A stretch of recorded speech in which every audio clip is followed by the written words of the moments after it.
Series circuit হচ্ছে সেই ধরনের সার্কিট যখন কোনো সার্কিটের বিভিন্ন উপকরণগুলো সিরিজে সংযুক্ত থাকে। বিষয়টি আমরা একটা উদাহরণের সাহায্যে দেখি। যেমন মনে করি যে আমাদের সার্কিটে তিনটে উপকরণ আছে। এ, দ্বিতীয় উপকরণ হচ্ছে বি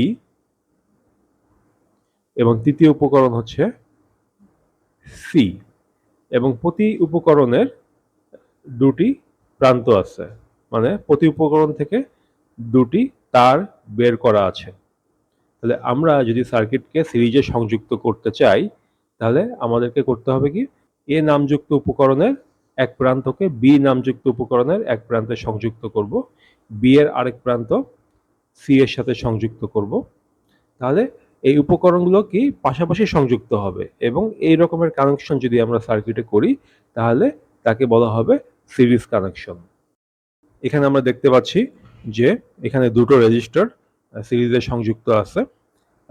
বিদ্যুৎ এখানে ব্যাটারি থেকে বের হয়ে প্রথম রেজিস্টরের ভিতর প্রবেশ করছে, সেখান থেকে দ্বিতীয় রেজিস্টার থেকে বের হয়ে অতিরিক্ত ইলেকট্রনগুলো আবার ব্যাটারিতে ফেরত যাচ্ছে। তো এই যে পাশাপাশি কানেকশন করা হয়েছে দুটো রেজিস্টরকে, এটাই হচ্ছে সিরিজ কানেকশন। এখানে আমাদের মনে রাখতে হবে যে দুটো রেজিস্টর যে আমরা এখানে সিরিজে সংযুক্ত করেছি, এই দুটো রেজিস্টরের মধ্যে দিয়ে যে পরিমাণে কারেন্ট প্রবাহিত হবে তাদের মান একই, মানে দুটো রেজিস্টরের মধ্যে দিয়ে একই মানের কারেন্ট প্রবাহিত হবে, যদিও তাদের ভোল্টেজের পরিমাণ ভিন্ন হবে। তো বিষয়টি আমরা একটু পরে বিস্তারিতভাবে জানতে পারবো। আমরা এখানে একটা অঙ্কের সাহায্যে থিওরিটাকে আরেকটু ভালোভাবে বোঝার চেষ্টা করি। তো এখানে আমরা দেখতে পাচ্ছি যে আমাদের এখানে একটা সার্কিট আছে, এই সার্কিটে তিনটা রেজিস্টর R1, R2 এবং R3, এই তিনটা রেজিস্টর সিরিজে সংযুক্ত আছে, এবং প্রতিটা রেজিস্টরের মান হচ্ছে 2 ওহম, 3 ওহম এবং 4 ওহম। তো আমাদের যদি কোনো সার্কিটে রেজিস্টরগুলো সিরিজে সংযুক্ত থাকে তাহলে সেগুলোর মোট রেজিস্ট্যান্স কত হবে, তাদের সর্বমোট রেজিস্ট্যান্স কত হবে।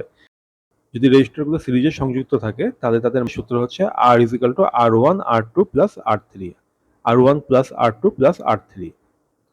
তাহলে R1 হচ্ছে 2 ohm, R2 3 ohm, R3 4 ohm, এদের যোগফল হচ্ছে 4 3 7 যোগ 2 9 ওহম।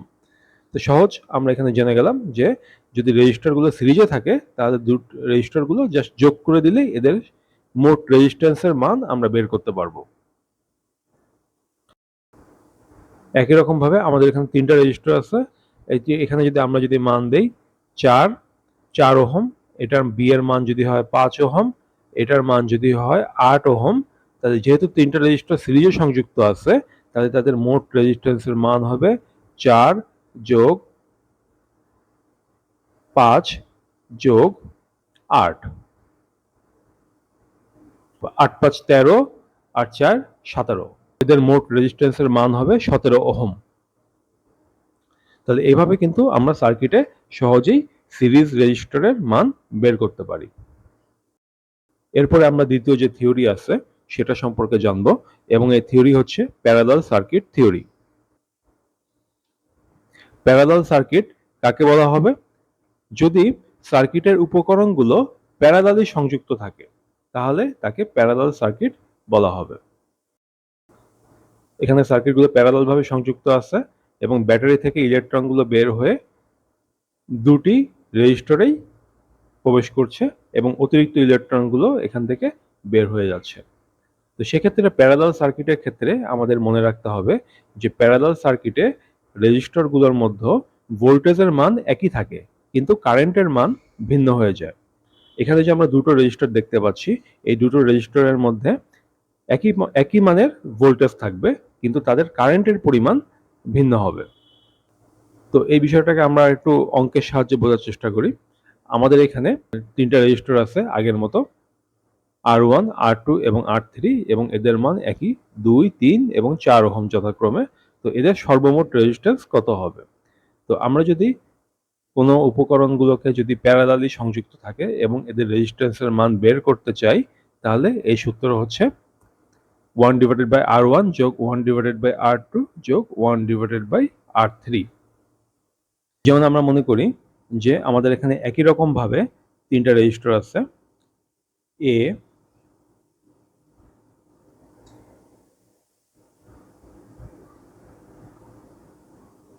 বি এবং সি, এবং এই প্রতি সবগুলো রেজিস্টরের দুটো করে প্রান্ত, মানে দুটো করে তার বের করা আছে। এখন আমরা যদি এই তিনটা রেজিস্টরকে প্যারালালি সংযুক্ত করতে চাই, তাহলে আমাদের এর এক প্রান্তের সাথে বির এক প্রান্ত এবং বির আরেক প্রান্তের সাথে সি এর আরেক প্রান্ত যোগ করতে হবে, এবং একই রকম ভাবে এর আরেক প্রান্তকে বি এর সাথে এবং বি এর আরেক প্রান্তকে সি এর সাথে সংযুক্ত করতে হবে। তাহলে আমরা যদি এখানে মানটা বের করার চেষ্টা করি রেজিস্ট্যান্সে, তাহলে এখানে আমাদের ছিল হচ্ছে 2 ওহম, এখানে ছিল 3 ওহম, এখানে ছিল 4 ওহম। তাহলে এটার সূত্র অনুসারে আমাদের সূত্র হচ্ছে 1/R1 যোগ 1/R2 যোগ 1/R3।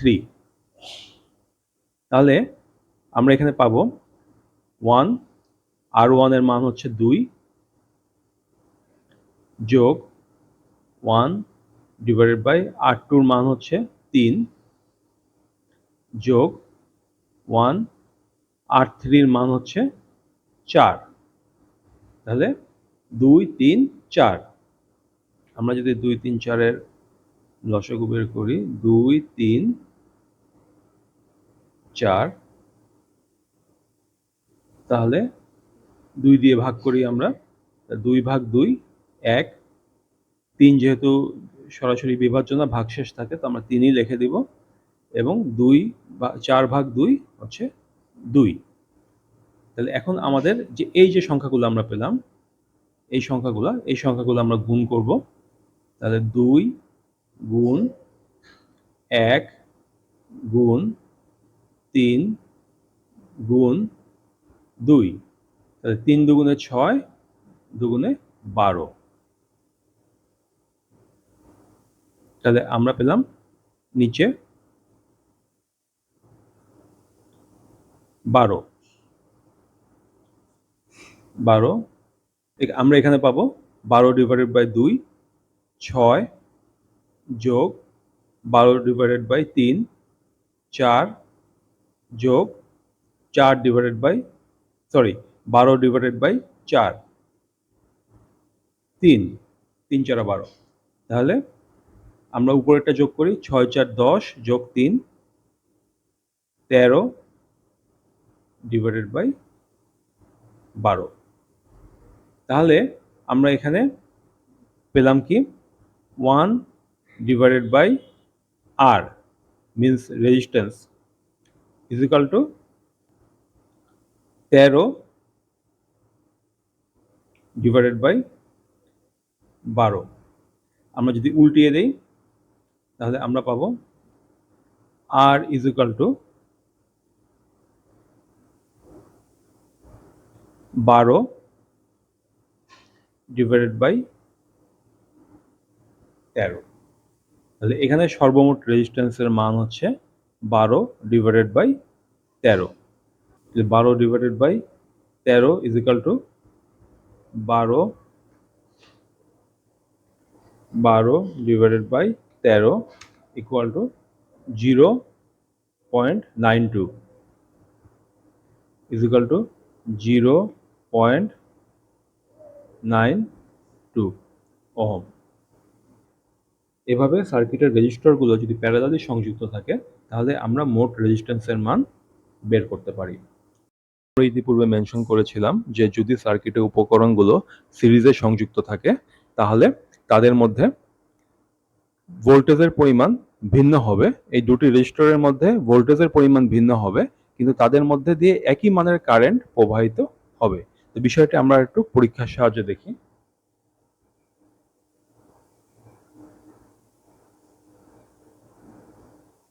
তো এই জন্য আমরা মাল্টিসিম আবার ব্যবহার করব। তো সেক্ষেত্রে আমরা দুটো রেজিস্টর নিলাম, এবং আমাদের লাগবে হচ্ছে আরেকটা ব্যাটারি।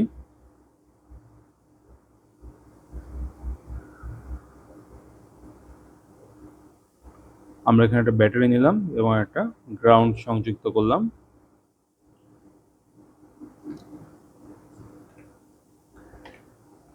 ব্যাটারির মান আমরা পরিবর্তন করে 6 ভোল্ট দিয়ে দেই এবং রেজিস্টরের মান দিয়ে দেই 2 ওহম এবং R2 রেজিস্টরের মান দিয়ে দেই 3 ওহম। আচ্ছা, এখন আমরা এই রেজিস্টরগুলোকে সার্কিটে সিরিজে সংযুক্ত করি।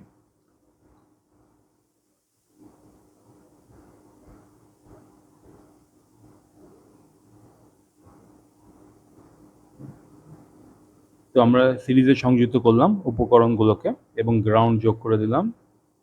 এই গ্রাউন্ডগুলো তো আমাদের ক্যালকুলেশন করার কাজে সাহায্য করবে। তো এখন আমরা এখানে এই R1 এবং R2 রেজিস্টরের ভোল্টেজ মাপবো। তো এই ভোল্টেজ মাপার জন্য আমরা দুটো মাল্টিমিটার এখানে স্থাপন করি। R1 এর জন্য মাল্টিমিটার ব্যবহার করলাম R1 এর দুই প্রান্তে। আমরা লেকচার 1 থেকে শিখেছি মাল্টিমিটার ব্যবহার করতে হলে আমাদেরকে যে উপকরণের ভোল্টেজ আমরা মাপবো সেই উপকরণের দুই প্রান্তে মাল্টিমিটারের দুটো তারকে আমরা স্থাপন করব। একই রকমভাবে R2 রেজিস্টরের পাশে আমরা আরেকটি মাল্টিমিটারের দুটো তারকে স্থাপন করলাম। তো এখন আমরা R1 এর ভ্যালু দেখি, R1 এর ভোল্টেজ এবং R2 এর ভোল্টেজ। আমরা সিমুলেশন চালু করি। আমরা দেখতে পাচ্ছি দুটো রেজিস্টরের মধ্যে দিয়ে ভিন্ন মানের ভোল্টেজ প্রবাহিত হচ্ছে। R1 এর ভিতরে 2.4 ভোল্ট এবং R2 এর ভিতরে 3.6 ভোল্ট ড্রপ হচ্ছে। তার মানে এখানে বোঝা যাচ্ছে যে দুটো রেজিস্টরের মধ্যে ভোল্টেজ এর পরিমাণ ভিন্ন। এখন আমাদের যে থিওরি ছিল সেই থিওরি কিন্তু আমাদের বলেছিল যে দুটো রেজিস্টর যদি সিরিজে সংযুক্ত থাকে তাহলে তাদের মধ্যে ভোল্টেজের ভিন্নতা থাকবে। তো আমরা দেখতে পাচ্ছি এখানে ভোল্টেজের ভিন্নতা কিন্তু আছে এবং থিওরি আমাদেরকে আরও বলেছিল যে সিরিজে সংযুক্ত থাকলে দুটো রেজিস্টরের কারেন্টের মান কিন্তু এক হবে। তা আমরা ভোল্টেজ দেখলাম যে ভোল্টেজের ভিন্নতা আছে। এখন আমরা দেখব যে কারেন্টের মানের মধ্যে পার্থক্য আছে কিনা। আমরা জানি যে যদি আমরা কোনো উপকরণের ভিতরে কারেন্ট মাপতে যাই তাহলে সেই উপকরণের কানেকশন আমাকে ব্রেক করতে হবে। তো আমরা এখানে কানেকশন ব্রেক করলাম। কানেকশন ব্রেক করে আমরা এখানে মিটারের এক প্রান্ত ব্যাটারির সাথে এবং মিটারের আরেক প্রান্ত রেজিস্টরের সাথে সংযুক্ত করলাম। একই রকমভাবে এখানে আমরা রেজিস্টরের অন্তর্বর্তী কানেকশন ব্রেক করলাম এবং মিটারের এক প্রান্ত এক রেজিস্টরের সাথে এবং মিটারের অন্য প্রান্ত অন্য রেজিস্টরের সাথে সংযুক্ত করলাম এবং মিটারে যে ডিসপ্লে আছে সেখানে আমরা অ্যাম্পিয়ার সিলেকশন করে দিলাম, মানে এখানে কারেন্ট প্রদর্শন করবে। তো এখন কি হবে, ব্যাটারি থেকে ইলেকট্রনগুলো বের হয়ে প্রথম মিটারে প্রবেশ করবে, করে রেজিস্টরের মধ্যে যাবে। তাহলে আমরা প্রথম রেজিস্টরের মধ্যে দিয়ে কী পরিমাণে ইলেকট্রন বা কারেন্ট প্রবাহিত হচ্ছে সেটা জানতে পারবো এবং তারপর ইলেকট্রনগুলো আবার দ্বিতীয় মিটারের মধ্যে দিয়ে প্রবাহিত হয়ে দ্বিতীয় রেজিস্টরে প্রবেশ করবে। এভাবে আমরা দ্বিতীয় রেজিস্টরের মধ্যে দিয়েও কী পরিমাণে ইলেকট্রন প্রবাহিত হচ্ছে সেটা কিন্তু আমরা বুঝতে পারবো। তো আমরা সিমুলেশন রান করি এবং আমরা দেখতে পাচ্ছি দুটো রেজিস্টরের মধ্যে কারেন্টের মান কিন্তু একই। যে সার্কিটের উপকরণগুলো যদি সিরিজে থাকে তাহলে প্রতিটি পার্সে কারেন্ট একই হবে। আমরা দেখতে পাচ্ছি যে দুইটা রেজিস্টরের মধ্যে দিয়ে কারেন্টের পরিমাণ কিন্তু একই।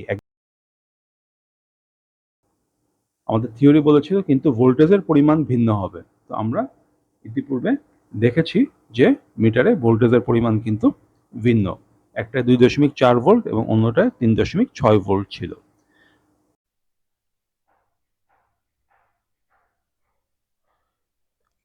আমরা আমাদের থিওরি অনুসারে জানি যে প্যারালাল সার্কিট এর ক্ষেত্রে ভোল্টেজ এর পরিমাণ একই থাকবে কিন্তু কারেন্টের পরিমাণ ভিন্ন হবে। তো এই একই বিষয়কে আমরা মাল্টিসিম সফটওয়্যারের সাহায্যে পরীক্ষা করে দেখতে পারি। তো এখানে আমরা দেখতে পাচ্ছি যে আমাদের এখানে দুটো রেজিস্টর আছে, একটি 2 ওহম এবং আরেকটি 3 ওহম এবং সাথে সাথে আমাদের একটি ভোল্টেজ সোর্স আছে 6 ভোল্টের একটি ব্যাটারি। তো আমরা এখানে রেজিস্টরগুলোকে প্যারালালি সংযুক্ত করব এবং যে ব্যাটারি আছে সেই ব্যাটারিকেও আমরা প্যারালালি সার্কিটের সাথে সংযুক্ত করব। তো এই জন্য আমরা ব্যাটারির যে পজিটিভ প্রান্ত আছে সেটিকে রেজিস্টরের এক প্রান্তের সাথে যুক্ত করব এবং ব্যাটারির নেগেটিভ প্রান্তকে রেজিস্টরের অন্য একটি প্রান্তের সাথে সংযুক্ত করব। এবং সাথে সাথে যে গ্রাউন্ড কানেকশন আছে সেই গ্রাউন্ড কানেকশনকেও আমরা কিন্তু সার্কিটের সাথে সংযুক্ত করব, কারণ আমরা জানি যে এই গ্রাউন্ড কানেকশন আমাদের সার্কিটের ক্যালকুলেশন করার কাজে সাহায্য করে থাকে।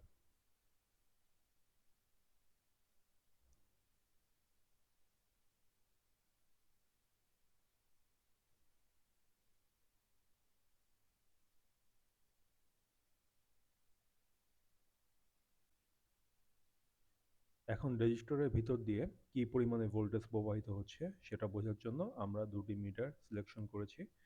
প্রথমে একটি মিটার আমরা নিয়ে তার দুই প্রান্তকে রেজিস্টরের দুই প্রান্তে স্থাপন করলাম এবং দ্বিতীয় যে মিটার আছে সেটিকেও আমরা দ্বিতীয় রেজিস্টরের দুই প্রান্তে সংযুক্ত করেছি। এই বিষয়টি আমরা লেকচার 1 থেকে জানতে পেরেছি যে মাল্টিমিটারকে কিভাবে ব্যবহার করতে হয়।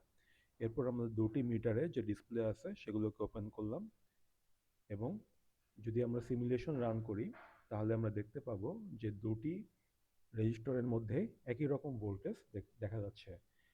দুটি রেজিস্টর এর মধ্যেই 6 ভোল্ট প্রদর্শন করছে, তার মানে দুটি রেজিস্টর এর ভোল্টেজ একই, যেটা আমাদের সূত্রকে প্রমাণিত করলো। কারণ সূত্রে বলা ছিল যে প্যারালাল রেজিস্টর এর মধ্যে ভোল্টেজ একই মানে থাকবে, তবে এদের কারেন্টের পরিমাণ ভিন্ন হবে। তো আমরা এই বিষয়টি বোঝার জন্য দ্বিতীয় পর্যায়ে এই রেজিস্টরগুলোর মধ্যে কারেন্টের পরিমাণ কীরকম সেটি বোঝার চেষ্টা করব।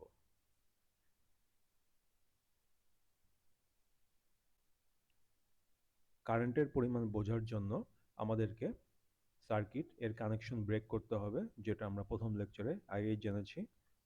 তো এই জন্য আমরা প্রথম রেজিস্টর এর ভিতরে কি পরিমাণে কারেন্ট প্রবাহিত হচ্ছে সেটি বোঝার চেষ্টা করব। তো এই জন্য আমরা 6 ভোল্ট ব্যাটারি এর সাথে রেজিস্টরের যে কানেকশন আছে সেটাকে প্রথমে আমরা ব্রেক করব।